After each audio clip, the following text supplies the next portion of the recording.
आपने हरतालिका तीज के दिन फुलेरे का दर्शन करें, ऐसा मार्गदर्शन किया। महाराष्ट्र में फुलेरा किस तरह से बनाया जाता है हम लोगों को स्मरण नहीं है। क्या उस फुलेरे का वर्णन आप हमें करेंगे? कैसी पत्ती लगाना चाहिए, कैसा फूल? हमको ये प्रश्न कल यहाँ से जाने के बाद आ चुका था सीहोर के ऑफिस में, और उसके बाद हमने पंडितों को कहा था कि एक फुलेरा तैयार कर कर रखें और उस फुलेरे का दर्शन सभी को लाइव कराएं, जिससे घर पर या मंदिर में आप शिव जी की जब आराधना करें तो उसके ऊपर फुलेरा बंधा होना चाहिए। जैसे ये शिवलिंग आपने बनाया बालू रेत का, मिट्टी का, जो शिवलिंग का निर्माण करा है, उस शिवलिंग का निर्माण करने के बाद में आपके मध्य में जब आप शिवलिंग बनाते हो घर के अंदर हॉल में या मंदिर में, तो ऊपर कोई कुंडी वगैरह लगी हो, पंखा लगा हो, उस पे से रस्सी बांध कर लेकर आकर इस फुलेरे को इस तरह से शिव जी के ऊपर लटकाया जाता है। इसको फुलेरा कहते हैं। ये भगवान शंकर का अखंड सौभाग्य देने का फुलेरा होता है, जिसको माता पार्वती जी, उमा, कात्यायनी देवियों ने इसका स्मरण किया। एक गोल होता है, ये भी गोल, चौकोर, तिरछा, जिस तरह से भी बनाना हो, पर शिव जी के ऊपर नीचे शंकर भगवान होते हैं। ये थोड़ा ऊंचा, जिससे पूजन भी आराम से हो जाए, इसको ऊंचाई की ओर लगाया जाता है, जिससे भगवान, जैसे अपन जलाधारी लगाते हैं, उसी तरह से इस फुलेरे को लगाया जाता है। तो इस फुलेरे में कहीं ना कहीं पत्तियों को भी लगाना चाहिए। माला के साथ में कोई आम की पत्ती हुई, अशोक की पत्तियां हुई, उसका भी स्मरण इसमें आता है महाराज, उसका भी स्मरण। जैसे भगवान देवाधिदेव महादेव का शिवलिंग का जब दर्शन हो गए सबको फुलेरा का, अरे जम के तो बोलो, हो गए ना? और जितने लोग आस्था पर सुन रहे हैं, जितने लोग फेसबुक यूट्यूब पर सुन रहे हैं, अगर आपके स्मरण में फुलेरा नहीं हो तो उसका दर्शन अवश्य करिएगा। शिव मंदिर में अगर जलाधारी भी लगी हुई है तो जलाधारी से फूल बांधकर नीचे की ओर लटकाना चाहिए, पर लटकाना चाहिए, फुलेरा बनाना चाहिए।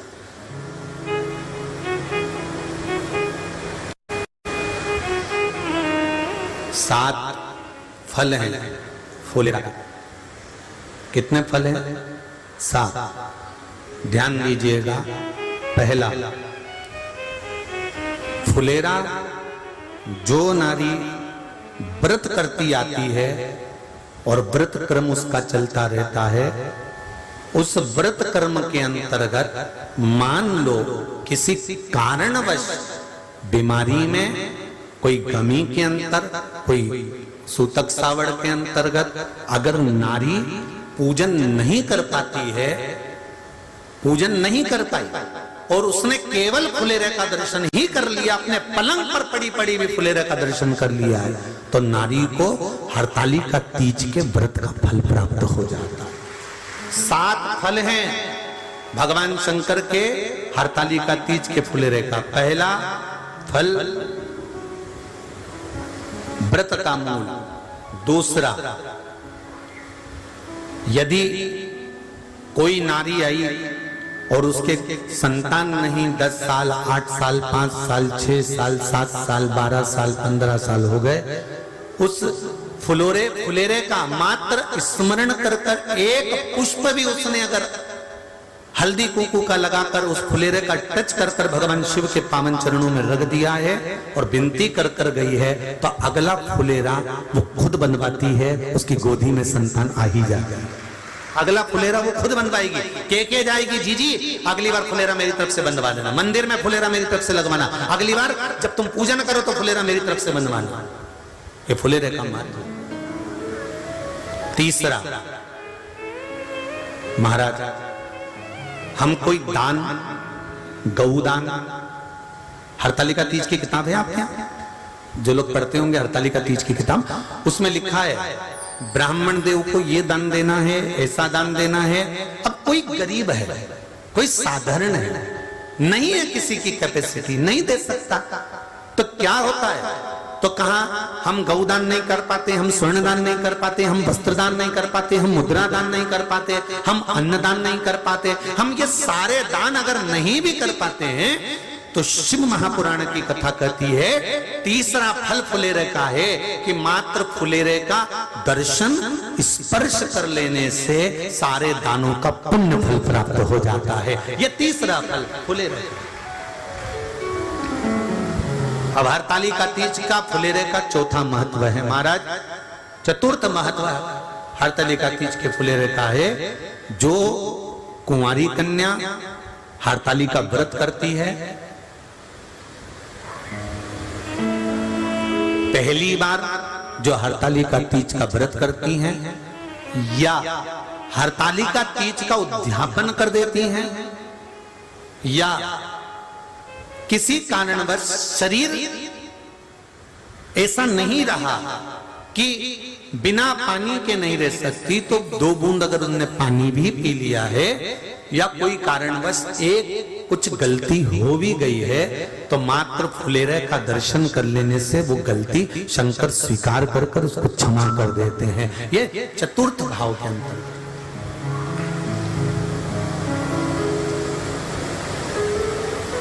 फुलेरे का अगला वर्णन करा गया महाराज शिव तत्व की ओर, शंकर भगवान की ओर। हम ना काशी जा सकते हैं, हम ना सोमनाथ जा सकते हैं, हम ना किसी स्थान पर जाकर एकांत में भगवान शंकर का स्मरण कर सकते हैं।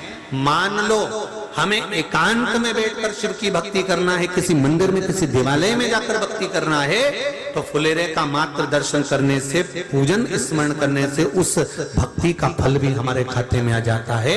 और फिर अगला आखिरी का जो वर्णन किया गया है वो कहा गया कि पार्वती मैया गुफा में जाकर भगवान का भजन करती थी, शिव का स्मरण करती थी और फिर अपनी सहेलियों के साथ बैठकर शंकर का स्मरण करा जिसका फल पार्वती को मिला। तो कहा हम ना किसी गुफा में प्रवेश कर सकते हैं, ना हम किसी गुफा में या जंगल में जा सकते हैं। इस फुलेरे के नीचे शंकर भगवान की जब अर्चना करते हैं, आराधना करते हैं, हरतालिका तीज के दिन फुलेरे के नीचे हम भगवान शिव की पूजन करते हैं तो हमारा वन में किया गया भजन का फल ही हमको प्राप्त हो जाता है। ऐसे फुलेरे का ब्रह्मा, विष्णु और महेश, इन तीनों की जो देवियां हैं ब्रह्माणी, लक्ष्मी और पार्वती, थोड़ा ध्यान लगाकर सुनना। हरतालिका तीज शिव महापुराण की कथा ही नहीं, आप जो तीज करते हो, हरियाली करो चाहे सातुड़ी करो, उस तीज की महत्वता क्या है इस हिंगोली की शिव महापुराण की कथा में अपने को समझना है कि उसकी मूल तत्वता, उसकी महत्वता है क्या, उसका महत्व क्या है।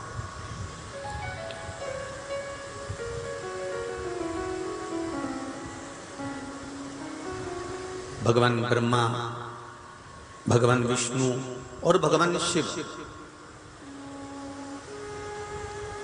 इन तीनों की जो अर्धांगिनियां ब्रह्माणी, लक्ष्मी और पार्वती, इन तीनों ने तप कर कर, साधना कर कर ब्रह्मदेव को, भगवान विष्णु को और भगवान शंकर को प्राप्त किया। और तीनों ने प्राप्त कर कर तीनों देवताओं से वर मांगा कि वर हमको ऐसा दीजिए कि हमारे तप साधना का फल नारी को तीज के दिन प्राप्त हो जाए।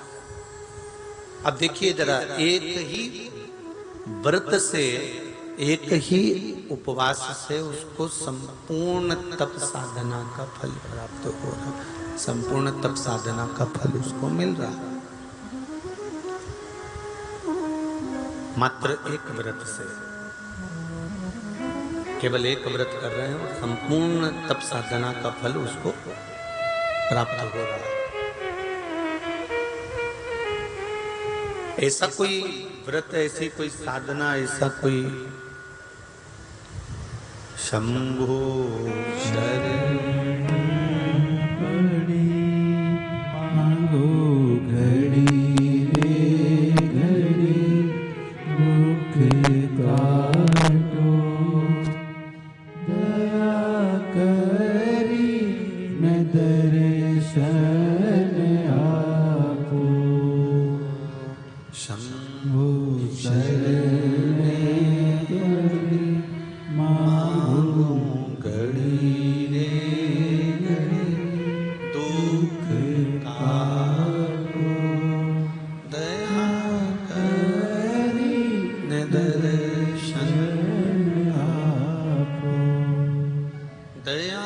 करी दर्शन आप। तो ब्रह्माणी ने ब्रह्मदेव से मांगा, लक्ष्मी जी ने भगवान विष्णु से मांगा, पार्वती जी ने भगवान शिव से मांगा कि ऐसा वर दे दीजिए जिस वर से एक ही व्रत करने से संपूर्ण फल की प्राप्ति हो जाए, संपूर्ण फल मिल जाए। ऐसा एक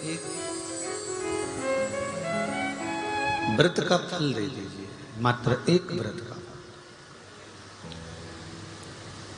अब देखिए, हरियाली तीज करने वाली माताएं थोड़ा ध्यान से सुनना।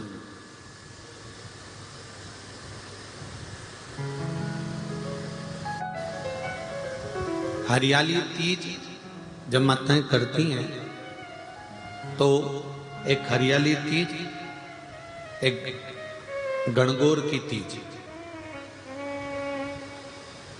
ये दो तीज के व्रत ऐसे होते हैं जिसमें जब माताएं करती हैं तो उस समय पर उमा, ब्रह्मणी और लक्ष्मी, इन तीनों की आराधना का फल उसको केवल एक व्रत से प्राप्त हो जाता है। अब देखिए दूसरा सातुड़ी तीज।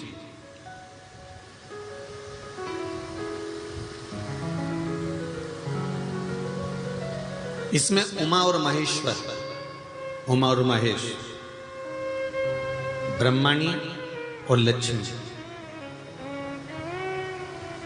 इन चार के व्रत तप का फल एक साथ सातुड़ी तीज के दिन प्राप्त हो जाता। अब एक आती है हरतालिका तीज। आप लोग करते हो हरतालिका? यहाँ लोग करते कि नहीं करते? करते हैं यहाँ पे हरतालिका? कौन कौन करता है? जरा हाथ उठाओ तो जरा। अरे सभी करते हो, रखो रखो, बहुत बढ़िया, बहुत अच्छी बात। एक आती है हरतालिका तीज। इस तीज का व्रत माता पार्वती बेलवृक्ष के आनंद के साथ में फुलेरा बनाकर करती है, और जिसमें इस हरतालिका में माता पार्वती जी के जितने जन्म पहले हुए हैं, माता पार्वती का जन्म तो 52वें नंबर का, 52 नंबर पे माता पार्वती का जन्म है। इससे पहले तो माता के 51 जन्म पहले हो चुके हैं, 51 जन्म माता पार्वती का पहले हो चुके हैं।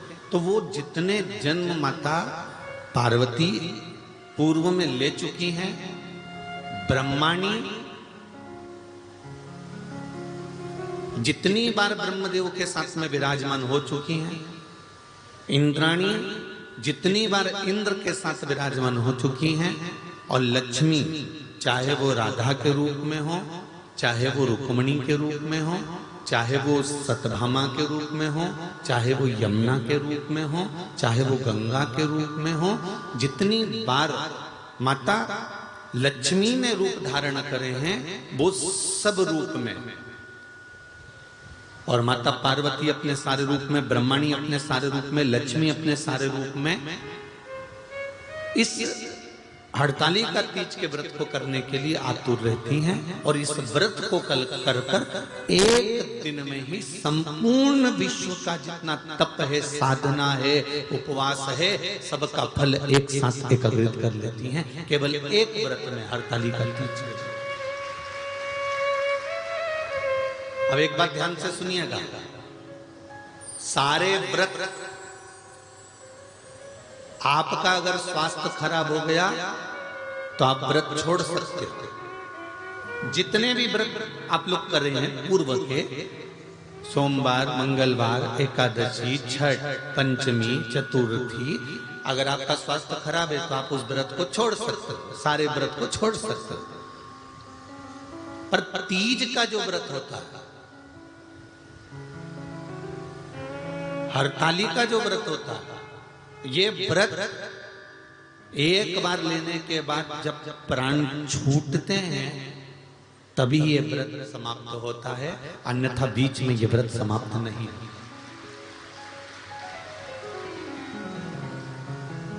ये व्रत समाप्त होता ही नहीं।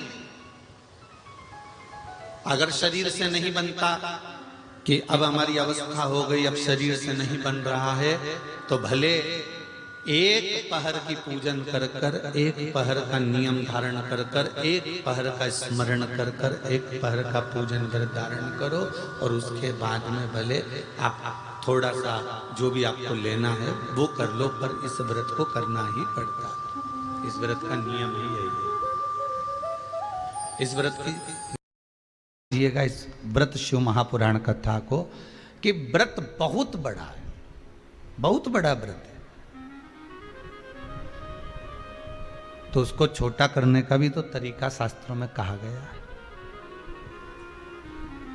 गुरुजी, हरतालिका तीज का व्रत इतना भारी होता है, करवा चौथ का व्रत इतना भारी होता है, तीज का व्रत इतना भारी होता है कि हम कुछ भी नहीं खाते, यहां तक कि मुख में जल भी आता है ना तो उसको भी हम निगल नहीं सकते।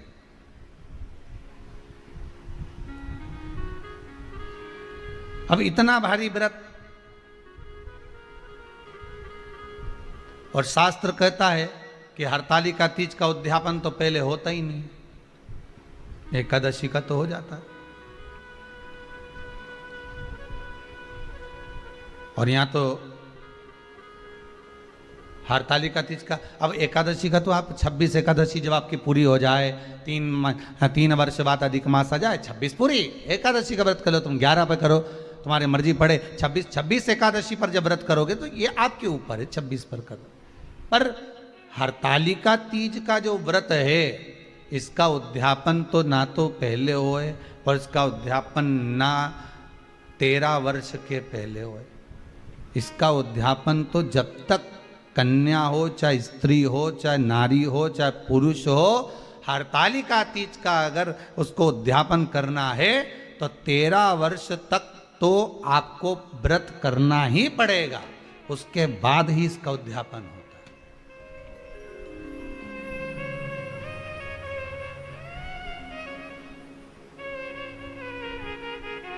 नहीं तो कहीं कहीं की माताएं तो बड़ी होशियार सोच के बैठी थी कि अब की साल उद्यापन कर, तो 13 वर्ष अगर आपके हो गए व्रत करते करते हरतालिका तीज का। हरतालिका तीज जानते हो ना?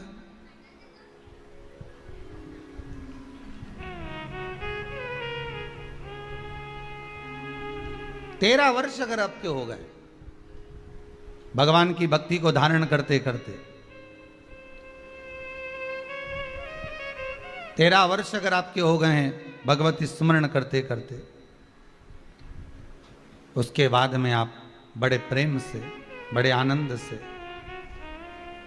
आप व्रत का उद्यापन करो, कोई मना नहीं। पर यदि आप उद्यापन कर रहे हो और आपका मन है कि मुझे उद्यापन करना ही है, तो 13 वर्ष तक जिस भाव से आप भगवान का व्रत कर रहे हो, साधना कर रहे हो, स्मरण कर रहे हो, उसी भाव से आप उसको करें।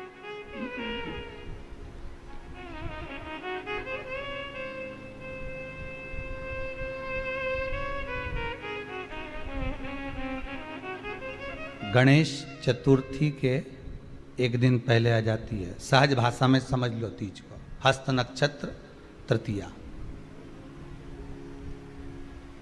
उसमें सबसे ज़्यादा जरूरी है हरतालिका तीज का पूजन अगर आप कर रहे हो, और हरतालिका तीज का अगर आप स्मरण कर रहे हो, तो उसमें सबसे ज़्यादा अगर कोई जरूरी है तो शंकर भगवान जहाँ विराजमान होते हैं उनके ऊपर उनकी 5 कन्याओं का होना जरूरी है। मतलब ऊपर फुलेरा बंधना जरूरी। फुलेरा का मतलब जानते हो?